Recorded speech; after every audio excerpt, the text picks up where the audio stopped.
Oke, saya baru belajar brand Pak B, sulitnya membuat tagline, saran sederhana Pak B. Nah, tagline itu adalah akibat dari. Tagline itu akibat dari Anda sudah menemukan DNA, Anda sudah menemukan core value, Anda sudah menemukan added value, dan Anda kemudian bisa menemukan positioning. Karena tagline itu adalah positioning dalam bentuk kalimat. Ya. Oke, bagaimana dengan Shopee? Nggak ada copywriting, tapi mengena di masyarakat. Oh ya, karena yang ditawarkan itu buka toko tanpa bayar. Anda bisa pasang produk Anda suka-suka, Anda bisa buka 4 toko, produknya sama, harga berbeda juga nggak disalahin sama Shopee. Ya. Dia nggak pakai copywriting karena dia yang dia lakukan adalah selling. Tapi pertanyaan saya, dari mana kamu tahu bahwa Shopee tidak menggunakan copywriting? Ya, untuk Malon Lain Kota Baru, tolong dijawab. Dari mana kamu tahu bahwa Shopee nggak punya copywriting?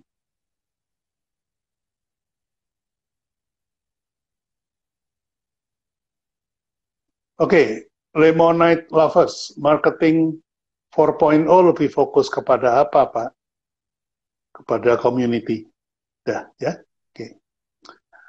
Menurut Om Subiarto, pendekatan copywriting yang mana yang paling diminati calon customer? Mengarah ke fungsi produk, emosional, atau spiritual? Tergantung dari konsumennya. Gitu. Kalau saya nggak peduli konsumen minat apa enggak. Ya. Begini, ini harus paham dulu nih cara berpikirnya. Kalau kita bicara pasar, kita bicara fisik. Jumlah manusia yang ada di pasar berapa? Yang suka warna A, warna merah berapa, suka warna biru berapa. Itu adalah pasar. Ya. Nah, kalau kita bicara produk, maka pasar dan jumlah orang itu penting. Dipilah-pilih dengan nama target market. Itu betul. Tapi kalau kita bicara brand, maka pasar itu letaknya dari otak konsumen. Bukan di pasar, di otak konsumen. Nah, ada orang yang ada di pasar, tapi otaknya tidak untuk produk yang di pasar itu. Ya. Oleh karena itu, mengenal pasar itu adalah dengan mengenal otak konsumen. Kalau orang brand ya, kalau orang marketing itu betul harus dihitung jumlahnya orangnya dan segala macam harus dihitung. Data menjadi penting, fakta menjadi penting. Tapi kalau buat orang brand itu brain yang penting, mind yang penting. Di dalam setiap manusia yang ada di pasar itu ada 2 kelompok dalam otaknya itu ada 2 kelompok. Yang pertama otak kritis, yang kedua adalah otak subconscious, otak bawah sadar. Ya. Otak kritis dan otak bawah sadar. Kita ini kan punya pikiran bahwa setiap konsumen itu otaknya utuh, 100% otak kritis. Enggak. Bawah sadarnya kecil sedikit, enggak. Terbalik. Setiap konsumen, otak kritisnya, otak sadarnya itu hanya 12%. Yang terkait dengan kegiatan kita sehari-hari. Sisanya 88% itu diatur oleh subconscious mind, otak bawah sadar. Kenapa bisa besar otak bawah sadar? Karena berproses. Pada awalnya orang cari tahu dulu, kenapa saya harus sarapan kalau pagi, ya. Kenapa siang harus makan siang? Oh, dikasih tahu, nanti kalau kamu nggak sarapan, lambung kamu akan gini, gina, ginu, gina. Itu adalah otak kritis yang mencerna. Udah ngerti nih? Dah, oke, berarti gua harus sarapan tiap pagi. Begitu Anda mulai sarapan hari pertama, hari berikutnya dan seterusnya itu adalah diatur oleh otak bawah sadar. Ya, bahkan ketika ditanya, besok mau sarapan apa? Apa ya? Sarapan apa ya? Roti apa nasi? Kalau roti pakai apa ya? Coklat atau pakai pakai apa ya? Mentega ya? Nah, itu ya. Karena yang mengatur itu otak bawah sadar. Di dalam otak bawah sadar itu ada emosi, ada memori, ada habit. Nah, buat orang brand itu yang penting. Ya, misalnya saya mau tanya, oh, apakah menurut Anda Starbucks itu kopinya enak? Terus enak Pak Pi. Soalnya, wah, otak kritisnya jalan nih. Itu kan pakai kopi Arabica dari Gayo, dari Aceh, yang suhunya ketinggiannya bla bla bla bla bla. Wah, pinter udah. Pertanyaannya, buat lo enak, buat gua nggak enak tuh. Selesai. Karena enak itu bukan bagian dari alam kritis, tapi alam bawah sadar. Itu. Nah, misalnya gini, wah, eh, sebagai Muslim Anda ini harus pakai baju koko, Pak Bi. Iya ya, benar juga ya. Saya harus pakai baju koko. Begitu saya coba, oh nggak pantas ya. Gimana dong?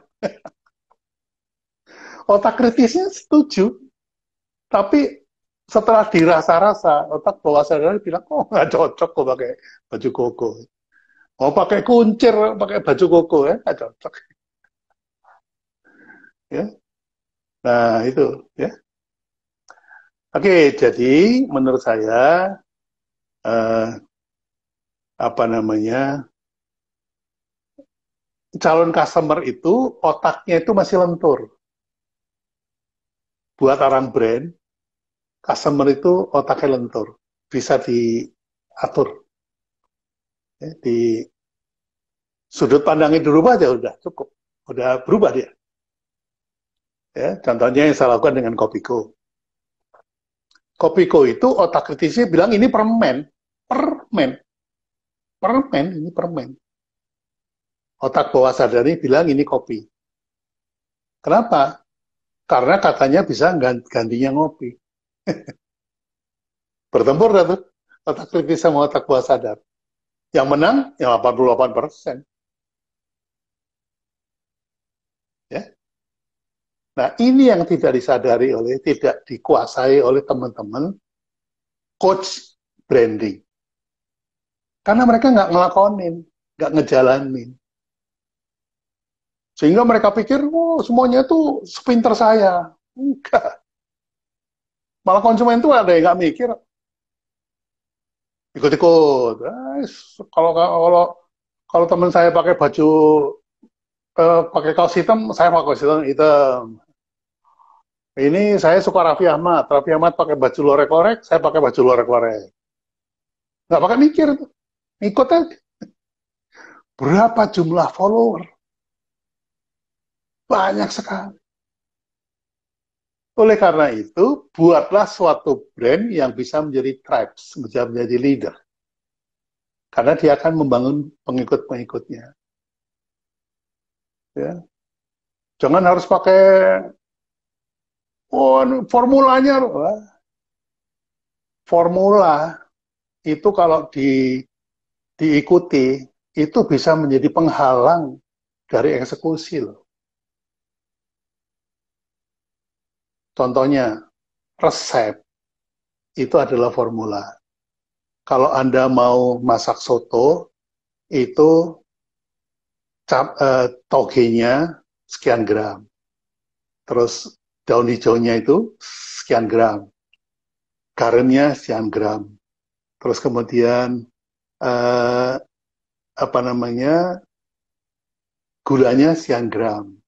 Kunyitnya sekian gram. Kalau kamu ngikutin formula, kamu nggak masak-masak. Kalau saya lihat tukang soto tuh nggak pakai timbangan. Ini apa, tauge segini, terus sayur segini, garam segini. Itu udah bawah sadar yang bekerja.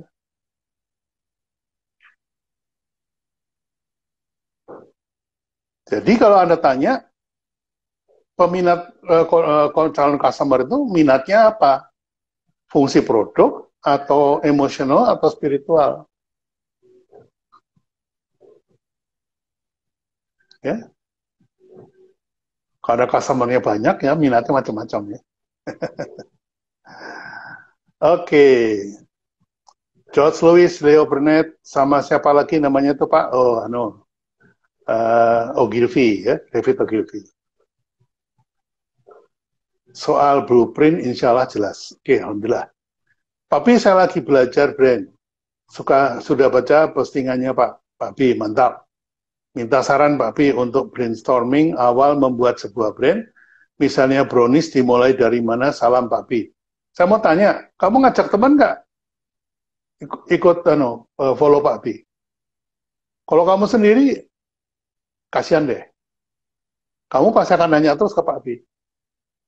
Makanya saya bilang, kalau mau konsultasi sama Pak Bi, silakan bawa 5 teman supaya Anda nanti bisa bisa berdiskusi.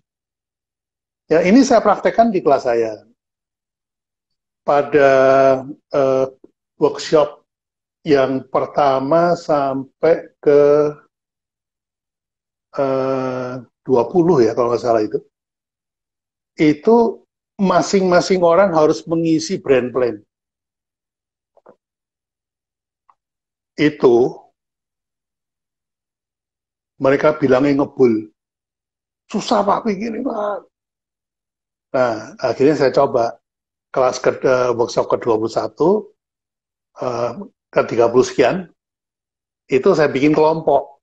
Jadi, oke, 5 orang ngumpul, pilih salah satu brand, digarap masing-masing, tapi diskusinya bareng-bareng.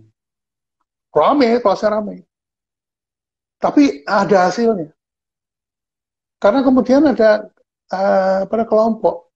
Dan itu ketika kelasnya selesai, workshopnya sudah selesai, itu mereka bikin diskusi sendiri di WA grup sendiri. Di masing-masing kota itu. Nah itu. Jadi makanya saya bilang, silakan Anda bawa 5 orang teman untuk teman diskusi.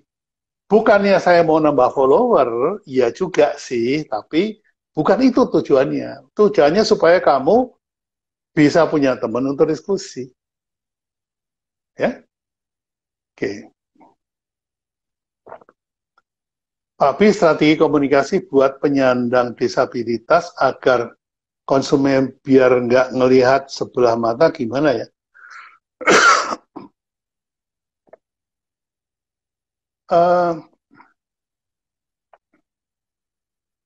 Begini, kalau Anda berorientasi kepada proses, pasti orang akan menanyakan status Anda sebagai disabilitas. Tapi kalau berorientasi pada hasil, maka dia tidak akan nanya prosesnya gimana. Ya, jadi kalau mau membuat suatu membangun trust, yaitu biarkanlah karya yang bicara. Oke? Oke. Tapi saya mau tanya soal personal branding. Ini Taufin Riau. Plaster saya praktisi kopi yang berpengalaman. Jadi kategori Anda adalah praktisi kopi. ya,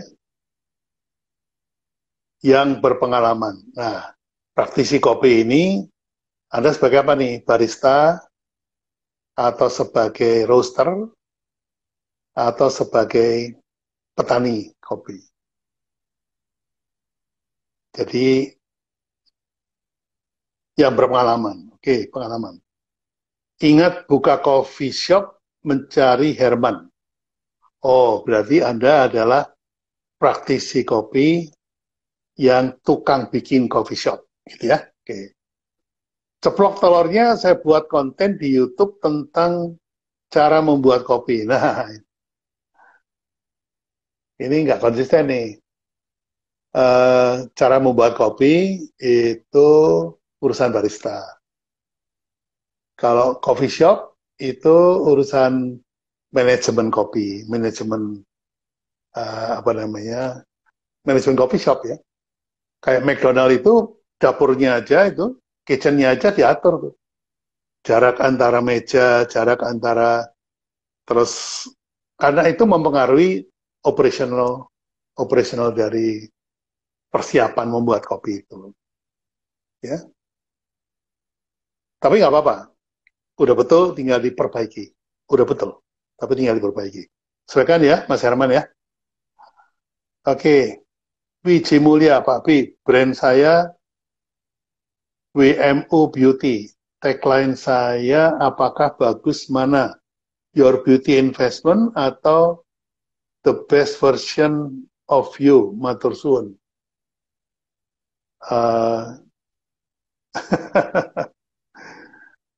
Nggak berani jawab saya, karena nggak jelas. Rizkianwar. Assalamualaikum Pak Bi, saya punya brand pempek asli Palembang. Pempek Wong Java. Menurut Pak Bi, bagaimana penilaian Pak Bi dengan brand saya?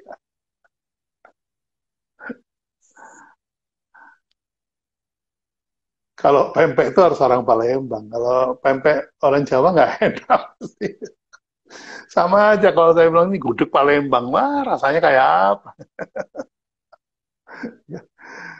Ya jangan melawan ini loh, jangan melawan apa namanya kearifan lokal ya. Kalau pempek ya itu kearifan lokalnya Pak Palembang ya, jangan dijadiin kearifan lokal Jawa ya. Kecuali kayak mie itu kan kearifan lokalnya Cina ya. Tapi orang Indonesia harus suka makan mie gitu. Gara-gara keseringan nonton film Korea, film Cina. Makan mie kayaknya enak nih kan, makan mie. Ini masih penasaran. Malon, ini Kota Baru. Ada copywriting tapi yang kuat di Shopee, pipi. Oh, Baby Shark. Yaitu dia menciptakan, dia memanfaatkan hype saja. Ya. Itu kalau menurut Profesor Jana Berger, kalau mau viral, itu use you can use. Ya.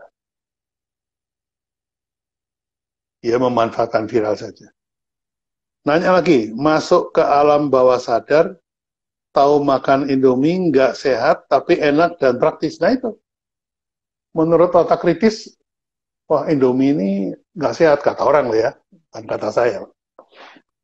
Tapi enak ya udah, makan terus. Katanya lambungnya bocor lah, apalah. Makin di fitnah, makin dibully, makin laku. Ya. Lutfi Siraj. Sepertinya memang harus mengikuti kelas premiumnya Pak Bi biar dapat ilmu rahasia yang lain. Udah, itu ya saya kasih tahu. Alumni saya itu, ada yang di kelas nggak ngerti apa-apa. Padahal udah diajarin. Anda tahu saya ngomong kan pelan. Saya kan kalau ngomong nggak kayak coach-coach lain yang ngomongnya cepet gitu ya. Hafalan banget gitu. Kalau saya ngomongnya pelan karena ya saya satu saya udah tua dan saya ngomong itu adalah wisdom ya, pengalaman-pengalaman. Tetap nggak tahu. Kenapa? Karena waktu di kelas itu dia mencoba untuk menggaduk-gadukkan dengan produknya dia. Jadi bukannya mendengarkan, dia itu malah mikir gitu. Udah, riset gratis. Riset dia sampai 12 kali. Riset sampai 10 kali. Tetap nggak ngerti. Akhirnya, udah Pak, udah saya ini deh, magang tempat Pak Pi deh. Magang, setahun magang. Magang sekaligus ngerjain proyek. Setahun. Tetap nggak ngerti. Jadi saya juga bingung, ini ya, ada apa ya gitu ya. Jadi, ya boleh aja kalau mau ikut kelas saya nanti. Ya namanya 50 tahun pengalaman itu kan terlalu banyak yang nggak bisa diceritain gitu loh.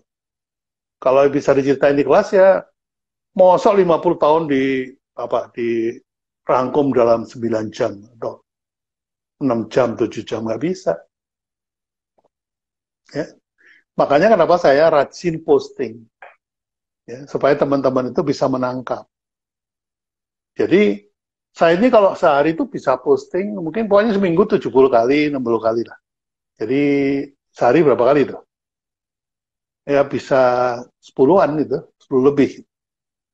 Nah, itu saya nggak pakai mikir, nggak pakai googling dulu, nggak pakai nyari contekan. Ya udah, langsung saya bikin aja. Kayak semalam Pak Budi live sama Mas Baskoro ngomongin soal business growth kan.